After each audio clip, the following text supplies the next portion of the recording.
నమస్తే. నేను జీవి సత్యనారాయణ. ఫిబ్రవరి 7వ తారీఖు ఈరోజు ఆర్‌బీఐ వాళ్ళు క్రెడిట్ పాలసీ అనౌన్స్ చేయడం జరిగింది. కొత్త కొత్త మార్పులు ఎవరైతే ఆర్‌బీఐ కొత్త గవర్నర్ గారు డిసెంబరు 2024లో ప్ర పదవి బాధ్యతలు తీసుకున్న తర్వాత మొట్టమొదటి క్రెడిట్ పాలసీ. ఇప్పుడు గృహ వడ్డీలు, హోమ్ లోన్ తీసుకున్న వారికి వడ్డీ మిగులుతుంది. అది ఎలా ఉంటది? ఎలా అవుతుంది? అనేది ఆర్‌బీఐ గుడ్ న్యూస్ చెప్పడం జరిగింది. ఈఎంఐలు భారం తగ్గటం అనమాట. ఈ రిజర్వ్ బ్యాంక్ ఆఫ్ ఇండియా వాళ్ళు ఈఎంఐ భారం ఎలా తగ్గుతుంది అనేది ఇప్పుడు మనం చూద్దాం. రెపో రేటు 25 బేసిస్ పాయింట్లు తగ్గించడం జరిగింది. ద్రవ్యోల్బణాన్ని దృష్టి పెట్టుకుంటూ వృద్ధికి ఊతం ఇవ్వాలనే ఉద్దేశంతో 25 బేసిస్ పాయింట్ల మేర రెపో రేట్ను తగ్గిస్తున్నట్లుగా ఆర్బీఐ గవర్నర్ సంజయ్ మల్హోత్రా గారు చెప్పడం జరిగింది.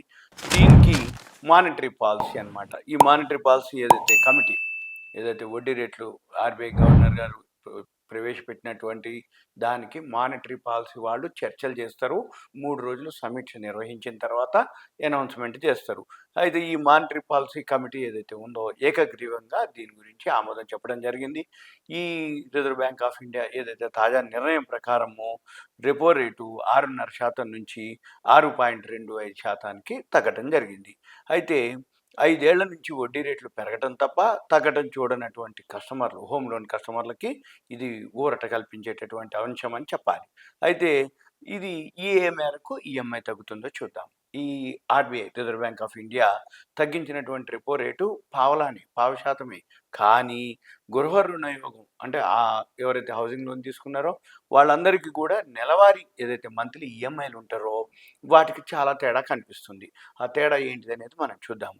ఉదాహరణకి జనరల్‌గా 20 ఏళ్ళు, 25 ఏళ్ళు, 30 ఏళ్ళు, 15 ఏళ్ళు అట్లా మనం కాల వ్యవధి పెట్టుకొని లోన్ తీసుకోవడం జరుగుతది.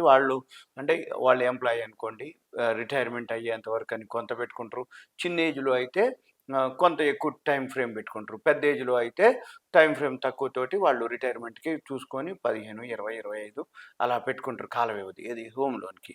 ఎప్పుడైతే ఉదాహరణకి ఆ కాల వ్యవధి ఒక 20 సంవత్సరాలకి ఒక 50,00,000 లోన్ గనుక తీసుకుంటే అప్పుడు 9% వడ్డీ అని అనుకుంటే నెలకి రూ. 44,986 ఈఎంఐలు కట్టాలి.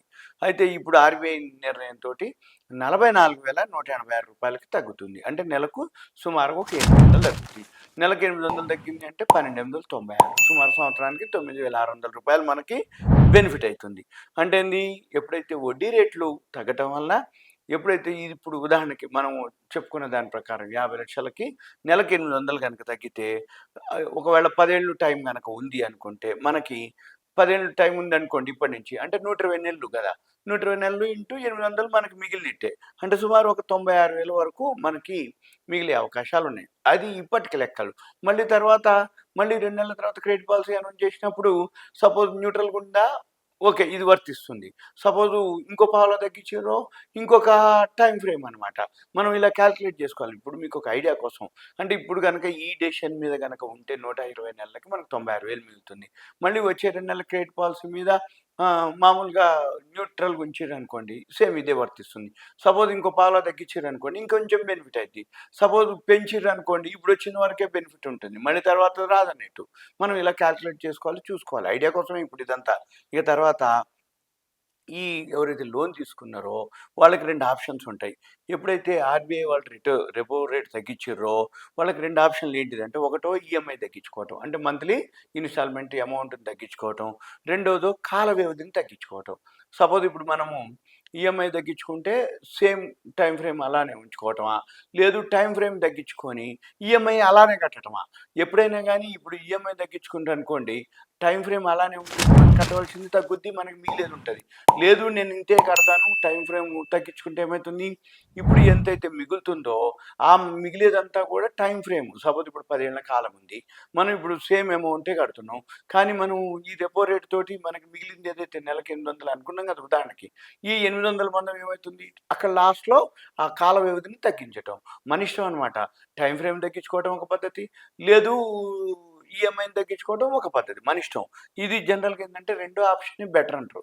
ఎందుకోసం అంటే మనం కట్టేది కడుతూ పోతూ ఉంటే కొన్నాళ్ళకి ఏమైతుంది, తగ్గని, పెరగని, పెరిగినా తగ్గని, న్యూట్రల్‌గా ఉండని ఏది రెపో రేటు, వడ్డీ రేటు ఎలా ఉన్నా ఉండని. మనకు లాస్ట్‌కి ఏమైతుంది అదంతా అడ్జస్ట్ అయిద్ది అకౌంట్‌లో. అడ్జస్ట్ అయ్యి మన టైము సపోజ్ ఒక 1 ఇయర్, 2 ఇయర్స్ బిఫోర్ వచ్చేసిందనుకోండి. 6 మంత్స్ రాని, 1 ఇయర్ రాని. ఇలా వడ్డీ రేట్లను బట్టి మనకు చెల్లించేది అది బెస్ట్ అని నిపుణులని చెప్పడం జరుగుతుంది.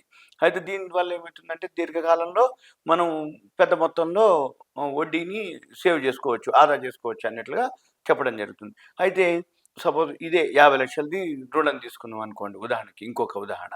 అయితే వడ్డీ రేట్ కింద మనము 20 ఏళ్ళకి అంటే 50,00,000 లోన్ తీసుకుంటే వడ్డీ రేట్ కింద 20 ఏళ్ల తర్వాత 57.96 లక్షలు వడ్డీ చెల్లించాలి. అంటే ఏంది? 50,00,000కి 57.96 లక్షలు వడ్డీ కట్టాలి. ఎప్పటికి? 20 ఏళ్ళకి. అయితే ఈ ఆర్‌బీఐ నిర్ణయంతోటి ఏమైతుంది? సపోజ్ అప్పుడు 9% ఇప్పుడు 8.75% తగ్గినప్పుడు దాదాపుగా ఆ టైమ్ ఫ్రేమ్ అంటే ఫస్టో ఈఎంఐ తగ్గించుకుంటే ఎంత మిగులుతుందో చెప్పినాం. ఇప్పుడు ఈఎంఐ కాకుండా కాల వ్యవధి తగ్గించుకుంటే ఎంత మిగులుతుందనేది చూద్దాం. ఈ కాల వ్యవధి తగ్గించినప్పుడు ఒక 10 నెలలు సుమారుగా మనకి టైమ్ ఫ్రేమ్ తగ్గుతుంది. అంటే 20 ఏళ్ల బదులు ఒక 10 నెలల కాలం తగ్గుతుంది. దీనితోటి ఏమైతుంది మనకి వడ్డీ అంటే 57.96 లక్షల నుంచి పావలా శాతానికి తేడా వస్తే 53.6 లక్షలకు తగ్గిపోద్ది. తద్వారా మనకి 4 లక్షల పైన ఆదా అవుతుందని చెప్పవటం జరుగుతుంది.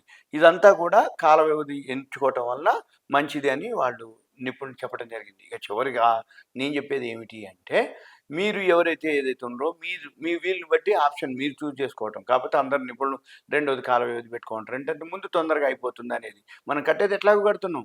తక్కువ ఎందుకు కట్టాలి? కట్టేది అలానే కట్టేస్తే మనకి ముందుగా మన ఒరిజినల్ డాక్యుమెంట్స్ మనకి బయటకొస్తాయి. రిలీజ్ అయిద్ది ఒకటి. ఇక రెండోది ఇప్పుడు ఈ రోజు డేటా ప్రకారంగా ఇది చెప్పినాం లెక్కలు. సపోజ్ రేపు ఇంకొంచెం వడ్డీ రేటు తగ్గిందనుకోండి. అప్పుడు మళ్ళీ లెక్కలు మారిపోతాయి. సపోజ్ వడ్డీ రేటు తగ్గితే లెక్కలు మారతాయి. వడ్డీ రేటు న్యూట్రల్‌గా ఉంటే అలానే ఉంటుంది. మళ్ళీ వడ్డీ రేట్లు గనుక పెరిగితే మళ్ళీ లెక్కలు మారిపోతాయి. కాబట్టి మీకు ఈ టైంకి ఈరోజు ఏదైతే క్రెడిట్ పాలసీ అనౌన్స్ చేసిర్రో దాని మీద లెక్కలతోటే ఇది. అందుకని మనం ఏం చేయాలి ఎప్పటికప్పుడు వడ్డీ రేట్‌ని బట్టి ఒక ఐడియా కోసం మీకు ఓకే. వడ్డీ రేటు తగ్గితే మనకు టైమ్ ఫ్రేమ్ తగ్గుతుందనేది ఒక ఐడియా కోసం. అంతే తప్ప వేరే విధంగా ఏమీ లేదు. ఇదంతా మీకు awareness, education, information, knowledge purpose. ఇంకొకటి తీసుకున్న వాళ్ళకి ఆ బెనిఫిటు, తీసుకోబోయే వాళ్ళకి కూడా బెనిఫిటే. ఎందుకంటే వడ్డీ రేట్ ఎప్పుడైతే తక్కువవుతుందో తీసుకునే వాళ్ళకి భారం తగ్గుద్ది అంతే సింపుల్‌గా. ఓకేనా? Thank you. సెలవు. ఇదంతా ఒక awareness, education, information, knowledge purpose మాత్రమే.